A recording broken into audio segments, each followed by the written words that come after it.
Rin stepped out of his small landing ship and looked around. The air on Nea 4 was cold but fresh. Tall trees surrounded him, their leaves glowing softly in the dim light. Mist moved slowly across the ground like it was alive. His boots made soft sounds as he walked toward the strange signal his scanner picked up earlier. He had come alone. Rin was a solo explorer, sent by Earth-Star Union to study lost planets. Nea 4 was once marked as empty, no cities, no life. Just old ruins from a forgotten alien race. But now something had changed. A new energy signal was found weak, but not natural. Rin was curious. He wanted to know the truth.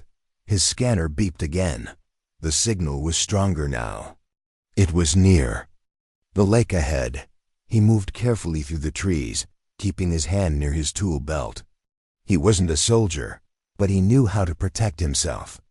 The trees ended suddenly, and he stood at the edge of a clear lake. Fog covered the surface like a silver blanket. The signal came from the other side. Then he saw her. A tall figure stood in the mist across the lake. She was still like a statue. Her skin was pale silver, and her eyes glowed a soft blue. Long hair fell down her back like dark silk. Rin's breath caught in his throat. The woman looked at him. Their eyes met dot, and then she cried, not loud, not in pain. But tears rolled down her silver cheeks, slow and heavy. Her body shook, and her face showed deep sorrow. Rin froze. He had never seen anything like this. He didn't know what to say, or if he should move closer. Before he could speak, the woman turned and ran into the forest. Her long dress moved. Like water behind her, Rin shouted, "Wait!" But she was gone. He hurried across the lake's edge, trying to follow, but he lost her in the thick trees. All that remained was silence, and something on the ground. Rin bent down. A small object lay in the grass. It was a pendant, hanging on a thin metal chain. He picked it up. The pendant was round, made of glowing stone, with a pattern in the middle that looked like a star dot. When he touched it, it glowed brighter. "What is this?" Rin whispered. He turned the pendant in his hand. It was old, but not broken. He felt a strange warmth in his chest, like the pendant remembered him. Or something like him. He looked at the forest where the woman had disappeared. Who was she? Why did she cry? And why did she leave this behind? The sun was setting. The sky turned red and gold. Rin placed the pendant in his pouch and returned to his camp near the ship. As night came, the mist grew thicker. Shadows moved in the trees, and strange calls echoed in the distance. But Rin wasn't scared. He had faced many unknown worlds. Still, something about this one felt different, older, sadder.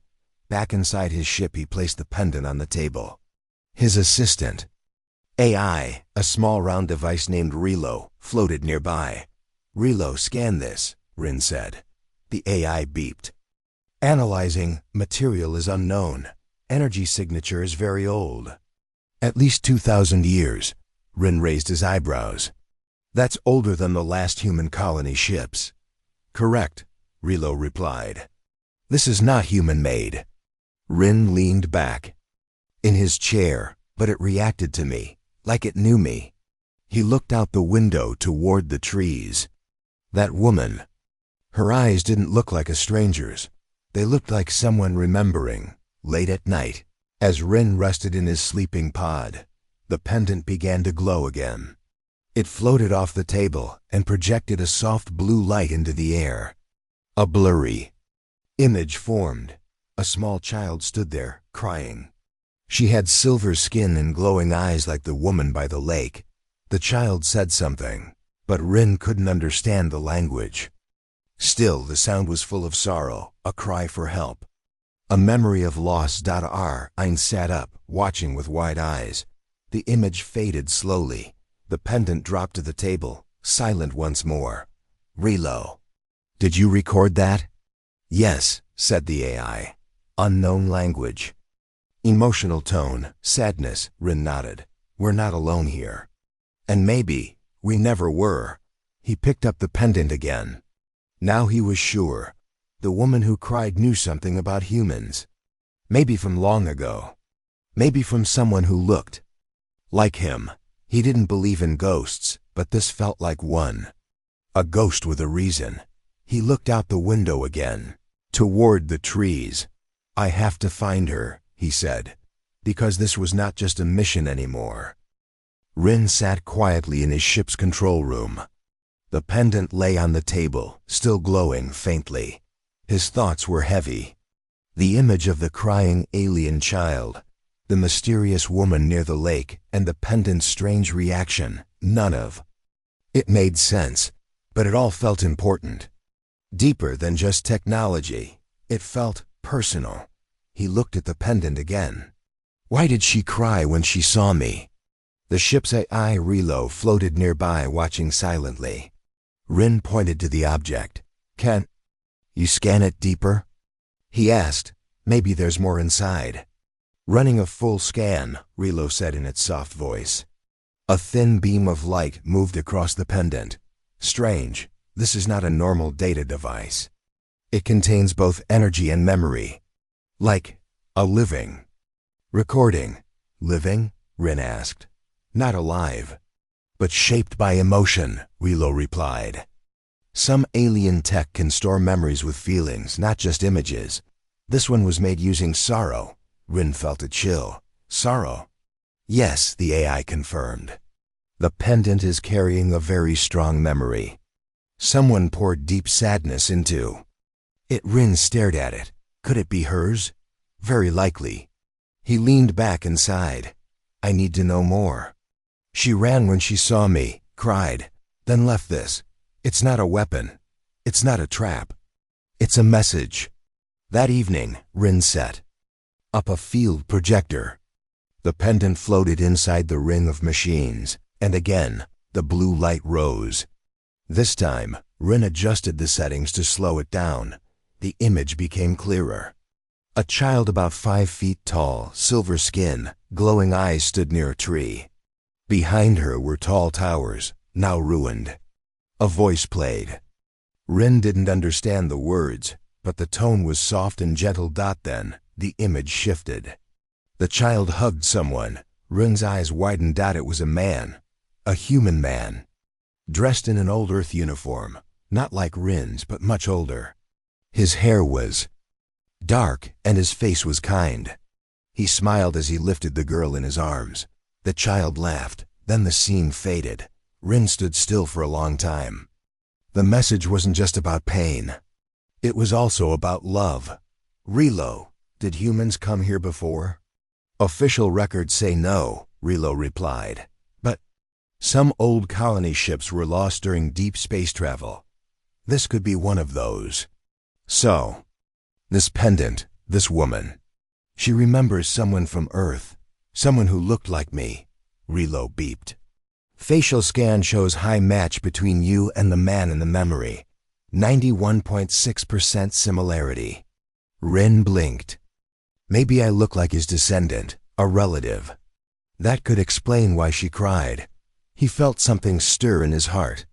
She thought I was him. She wasn't crying out of fear, but from remembering. Outside, the wind blew softly through the trees. The forest around the lake was calm again. But Rin knew something had changed. He was no longer just a visitor. He was part of a story that started long ago. That night, Rin could not sleep. His mind was full of questions. Who was the man in the memory? What happened to him? Did he stay on this planet? Did he die here? And most important, what was the alien woman trying to say? In the early morning, Rin made a decision. He packed his gear, put the pendant around his neck, and left his camp. He followed the same path to the lake. The sun had not fully risen, and mist still hung low over the ground. His boots made soft sounds as he walked. The pendant glowed stronger now, as if guiding him. When he reached the lake, he stood in silence. I don't know if you're listening, he said softly. But I want to understand. I want to know who you are. and who he was. He waited. There was no answer. But then, the pendant pulsed gently. Rin turned around. A small trail of light had appeared among the trees. It flickered like fireflies. Moving slowly deeper into the forest, he followed. The trail led him to a new part of the woods. Trees here were taller, older. Their bark glowed with faint patterns. It felt sacred, like a memory sleeping in nature. Then Rin saw something amazing. Tree much larger than the others stood in the center of a clearing. Its trunk was covered in glowing symbols. When Rin touched it, the tree lit up, and a vision came. He saw people, humans, in old-style clothes, working beside silver-skinned aliens, building shelters, planting crops, laughing. There was no war, no fear, just friendship. And then he saw the man from the memory older now, sitting beneath the same tree with the little girl, now a grown woman. She smiled at him. It was her. The woman from the lake. The vision ended. Rin stood back, heart pounding. She knew him. She grew up with him. Rilo's voice spoke from his shoulder device. This tree is a memory holder. The Valari, this planet's native people, used it to keep emotions alive. This was not just a meeting place. It was their home. Rin looked up at the great tree. He had found something more than an alien planet. He had found a forgotten bond between humans and another race. And now, he had to find her again. Rin walked deeper into the forest, guided by the glowing pendant around his neck. The trees here were taller than before. Their trunks were smooth, and their bark shone with a soft green light. These were not ordinary trees. They were ancient. And they felt alive. Each step Rin took made the pendant glow a little brighter. He felt like he was being pulled toward something important. He didn't know what it was, but he trusted the feeling. Suddenly, the wind stopped. The forest became silent. No birds, no insects. Just the quiet breath of the trees. Rin stopped in front of a large tree. Its surface had a spiral mark, glowing faintly blue. He reached out and touched it. In that moment, everything changed. Light flowed from the tree into his hand, and his eyes filled with a new vision. He was no longer standing in the forest. He was seeing a memory, old and alive. In the vision, there was a village in the clearing. Alien homes made of smooth stone, lit by crystals. Silver-skinned Valari walked around peacefully. And beside them humans, real humans, laughing, working, sharing food. There was no fear in their faces, only trust. Rin saw children of both kinds playing together. One girl, with glowing eyes and dark hair, smiled as she played with a human boy. She looked like the same alien woman, just younger. Then the scene changed. A ship. A crash, fire, the sky darkened. Humans and Valari working together to survive, and then silence. The vision faded. Rin took a deep breath. He was back in the present. The tree stood still in front of him, glowing softly. "Rilo," Rin whispered. "Did you see that?" "Yes," Rilo replied from his shoulder. "These trees are memory trees. They store visions of the past using emotional energy. What you saw was real." Rin looked around. There were more trees with spiral marks. He touched another one. This time, he saw the human man again. The same man from the pendant's memory. He was older now, sitting beside the same alien girl. They were watching the sunset together. He said something to her. She laughed and leaned her head on his shoulder. Then the man gave her something, a pendant. The same one Rin now carried. Rin felt a wave of sadness, even though the vision showed a happy moment. He knew what that pendant meant. It was a gift of memory, a promise not to forget. When the vision ended, Rin held the pendant close to his chest. "She didn't cry because of fear," he whispered. "She cried because she thought I was him, the man she cared about, the man who gave her this." He kept moving. Each tree showed more of the story. The colony had survived here for Many years. They built a life together with the Valari. They planted gardens, shared stories, and sang songs under the stars. The alien woman Alla grew up among humans. They were her friends, her teachers, her family. But one day, the sky changed. A powerful solar storm hit the planet. It destroyed the last communication tower. The humans tried to fix it, but they failed. No one came to rescue them. Slowly, the humans died from age, illness, or accidents. They were too few to continue. One by one, they were gone. And the last one was the man who gave Ailey the pendant. He died in her arms. That final tree showed. No light, just stillness. When Rin touched it, he felt cold. No vision came, only silence. Rin stepped back. His heart was heavy. She lost them all, he said. Everyone she loved. Everyone who made her feel human. That is why the memory. Trees are so quiet, Rilo said. They carry sorrow now. Not just memory. Rin looked at the pendant. And now I understand. She saw me and thought I was him. She cried because the memory returned. He sat down under one of the trees. His mind was full of images and feelings. He no longer felt like just an explorer. He was part of something old, something forgotten. By time, she remembered us, he said softly. Even when we forgot her, he stayed there for a long time, listening to the forest, letting the silence speak. Then, in the distance, he heard something. Footsteps. Soft. Careful. He stood up quickly, from between the trees. She appeared again. The alien woman, Alla. Her glowing eyes met his once more. This time she did not run. She walked slowly toward him. The pendant glowed bright between them. Alla looked at it, then at Rin's face. She said one word. It was soft, full of emotion. Bren? Rin shook his head gently. No, he said. My name is Rin. I'm not him. But I think I understand now.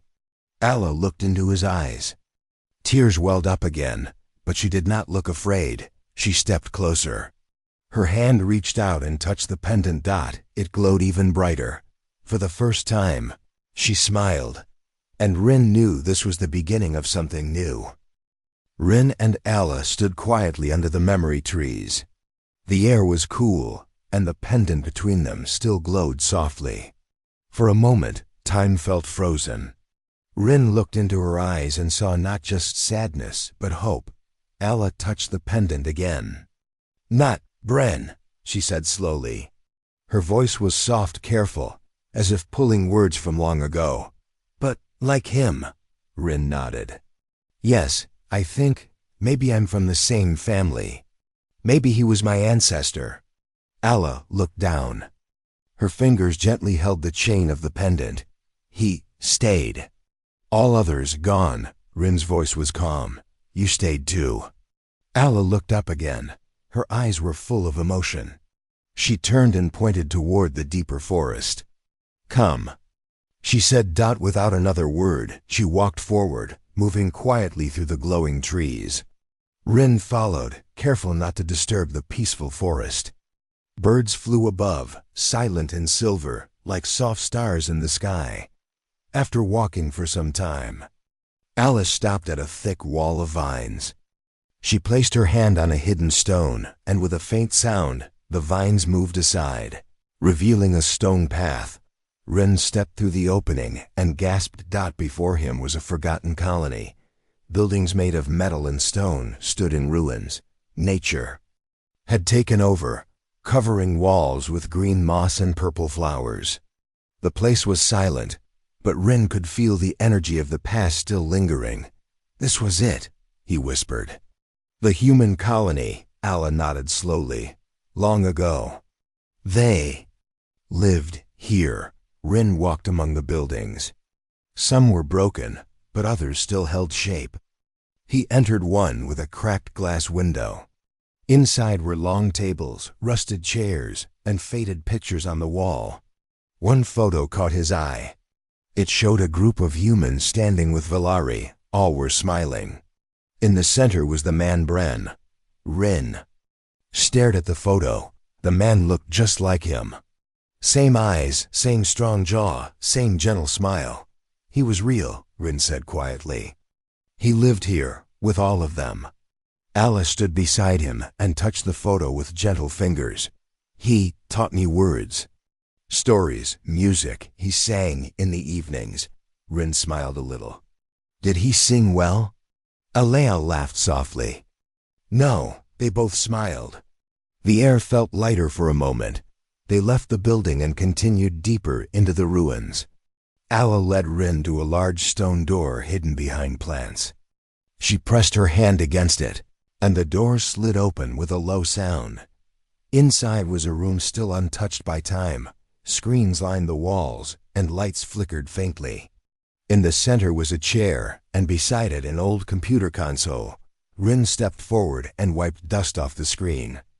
This looks like an old Earth command system.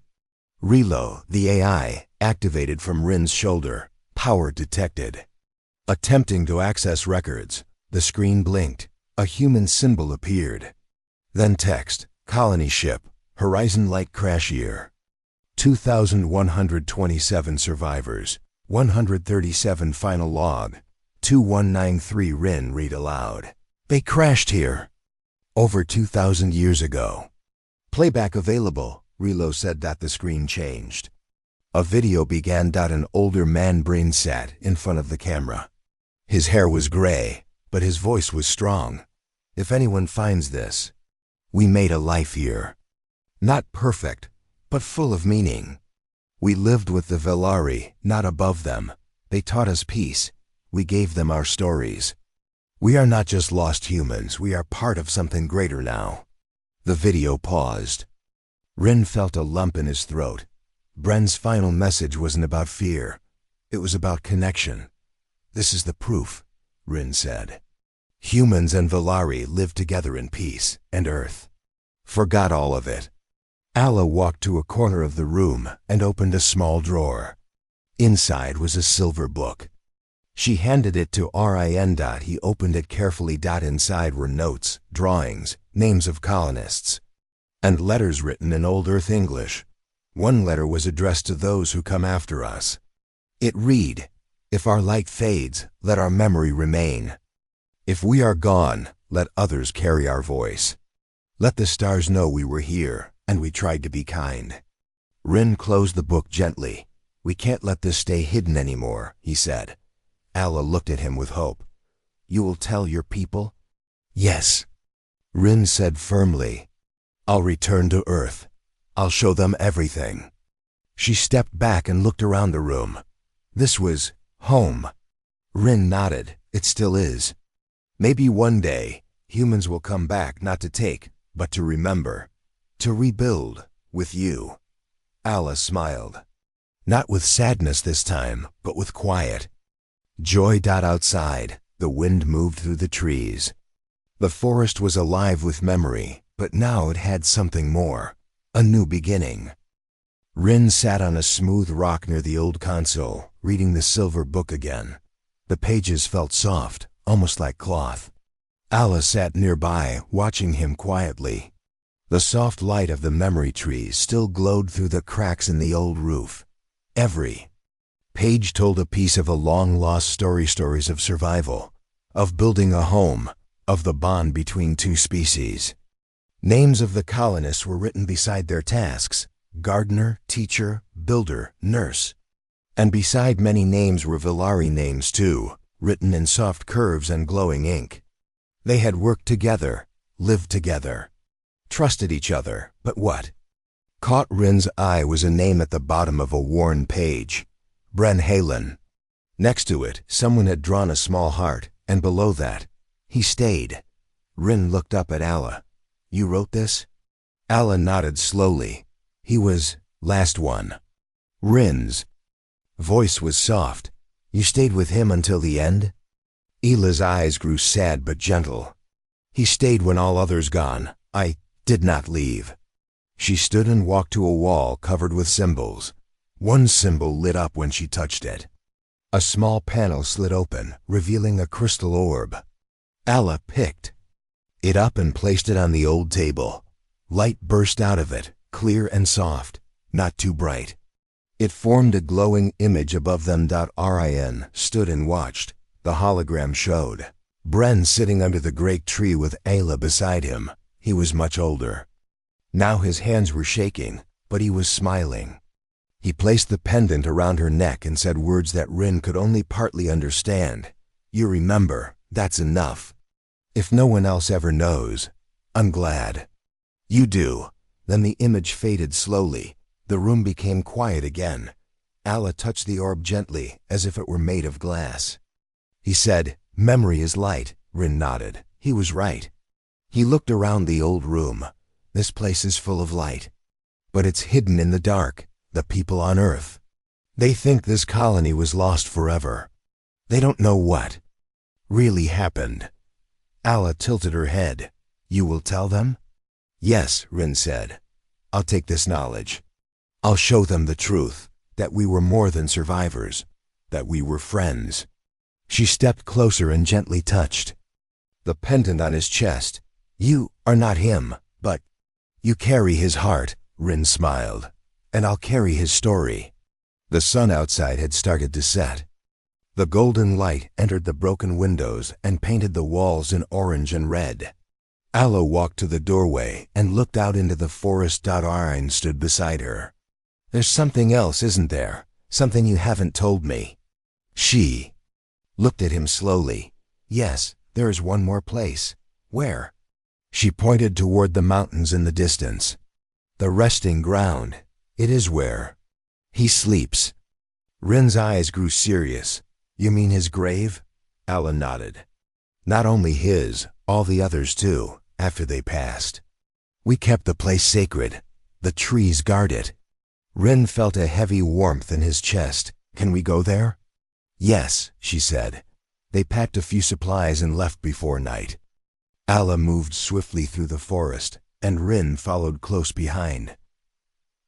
As they walked, the trees changed. Their trunks became silver gray, and the ground turned soft underfoot. Flowers glowed faintly, lighting their path like stars. After hours of quiet walking, they reached a wide valley hidden between two cliffs. There, under the open sky, stood stone markers arranged in a circle. Each stone had names, human names, Valari names. And in the center, one larger stone stood above the rest. Rin stepped forward. The name was carved deep into the stone. Bren Halen. He stayed. He cared. He belonged. Rin slowly knelt beside the grave. He touched the stone, and the pendant glowed. Again, he said nothing for a while. Then, with a calm voice, he spoke. "I don't know if you ever thought someone from your world would return, but here I am, and I'm proud to carry your memory." Allah stood beside him, her hands folded over her heart. He said, "One day the stars would send someone." Rin stood and looked at the graves all around. They should not be forgotten. "They won't be," Allah said. Rin turned to her. "What if I brought others here? People who want to learn, not harm. Would your people accept that?" Allah was quiet for a moment. Then she gave a small nod. "If they carry peace in their hearts, yes." Rin looked at the mountain sky. Stars had started to appear. One of them, very faint, was Earth. He pointed at it. "That's where I came from. That's where I'll go back." Allah looked too. "It is far, but not gone." "No," Rin said. "Not gone. Just waiting." They stayed there through the night, under the stars, near the graves of those who came before. Rin felt a deep peace he hadn't felt in years. The truth was no longer lost. Now it was ready to be shared. Morning light touched the valley as Rin stood near the large stone that marked Bren's resting place. Dew sparkled on the grass, and the air was calm. Allah stood beside him, her eyes closed, her hand gently resting on the gravestone. "This place," Rin said softly, "it feels like peace." Allah opened her eyes. "It is. It holds memory and hope." Rin looked at the other stone markers around them. They all lived, They all mattered. But no one back home knows this. Earth believes they were lost forever. Alla nodded slowly. Then it is time they remember. Rin turned to her. You said there is a gift, a place that holds memory. What is it? She took a step forward and pointed toward the mountain path. Come, I will show. They walked quietly through the forest trail that climbed between the cliffs. The path narrowed and the trees began to change. Their bark turned silver and their leaves shimmered like soft glass. A low humming sound filled the air, not loud, but warm, like a quiet song. At the end of the path, they reached a wide-open cave. Glowing stones lined the walls. In the center stood a tall crystal structure, shaped like a tree without leaves. Its branches stretched upward, reaching for the roof of the cave. The pendant around Rin's neck began to glow brightly. Alla stepped forward. This is the archive tree. It holds everything they left behind. Rin walked slowly around it. Inside the crystal, he could see shapes moving, images, lights, symbols. It was like looking through a window into time. How does it work? He asked. Alla touched the crystal gently. When Bren knew his time was near, he came here. We made this tree together. He shared memories, stories, songs, everything he learned. I added my own memories, and the tree remembers. Relo, the AI, floated near Rin's shoulder. Energy reading is stable. Interface compatible. I can help transfer a copy of the data. Rin looked at Alla. Can I access it? She nodded. Place the pendant here. She pointed to a glowing spot near the base. Rin removed the pendant from around his neck and placed it where she showed him. The tree lit up. Light flowed through its crystal branches. A circle of blue energy formed around Rin and Alla. Then, the vision began. He was standing in a village again, children playing. Valari teaching human children to carve glowing stones. Humans working with alien hands, building bridges, planting crops, dancing. The sound of laughter filled the air. Then the image changed. It showed the crash of the human ship, the sadness of loss, but also the strength of beginning again. Rin saw faces. He saw kindness. He saw how two different species became one community. Then he saw Bren again. In one memory, Bren sat on a stone bench, holding a young Valari child in his arms. We are not strangers anymore, he said. We are each other's home. Rin felt his eyes grow wet. The vision continued. Bren's final words echoed in the crystal space. If this tree is ever found, let it be a bridge. Let Earth and Nea meet again, not as conquerors, but as family. The vision faded. Rin stood in silence. His heart was full. He looked at Alla. This is a treasure. Alla nodded. It is yours now. Bren said you would come. Someone from his line. Someone with his heart. Relo beeped. I have copied the archive. Data ready to be stored and shared. This will change history. Rin looked around the cave again. People need to see this. Not just read about it, but feel it, like I did. Allez. Smiled gently. Then take it and return. Rin picked up the pendant again and placed it around his neck. Will you come with me? Alla paused. Her eyes looked to the cave, to the tree, to the stars. This is my place. I waited here. But now, I think I can visit. Rin grinned. Good. I think Earth needs to meet someone like you. Together, they walked back down the trail, the memory tree shining softly behind them. As they reached the clearing near the lake, Rin's ship stood ready. Its silver body shimmered under the daylight. The ramp was open, and wind swirled around it, waiting. Alla looked at the ship and then at Rin. You will show them the truth? He nodded. Yes, I'll show them the memories. I'll tell them what really happened here, about the peace, the kindness, the connection. She stepped closer. And will you return? Rin looked at the forest, the lake, the trees that held memory. I will, he said. This place, it feels like home. Alla placed her hand gently over the pendant one last time. Then go with light. Rin entered the ship and turned back once more. Alla stood near the trees, her silver hair moving in the breeze. As the engines lifted the ship, the pendant glowed again, soft and steady.